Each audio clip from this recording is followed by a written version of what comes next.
Мен Қызылқоға ауданы полиция бөлімі Сағыз полиция бөлімшесінің учаскелік полиция инспекторы.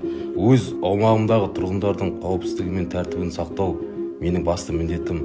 Күн сайын тұрғындармен байланыста болып, құқық бұзушылықтың алдын аламын, түсіндіру жұмыстарын жүргіземін және әр шақыртуға жауапкершілікпен қараймын. Себебі әр адамның тыныштығы мен қауіпсіздігі мен үшін ең маңызды.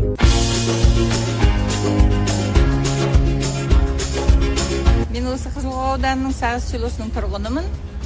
Осы полиция қызметкерлерінің жұмысына өте ризамыз. Балаларды осы жұмыс бабында аралап, айта кетерлік болсақ, участковый полициялардан жаңағы Нұрбұлан бар, Қазбек бар, Балтабек бар. Өте ризамыз, балдардың еңбегі елене берсін. Тәртіп мәселесі болсын, ішкі мәселесі қай жағынан да жақсы. Полиция қызметкерлеріне де рахмет. Департамент басшысы жаңадан келіп жатқан облысымызға. Ол кісі де генерал мырза осы жерде келіп тұрғындармен кездесу өткізіп кетті, оған да қатыстық. Ол кісіге де рахмет. Кейде жұмыс орнында Қызылқоғадан бастаппыз.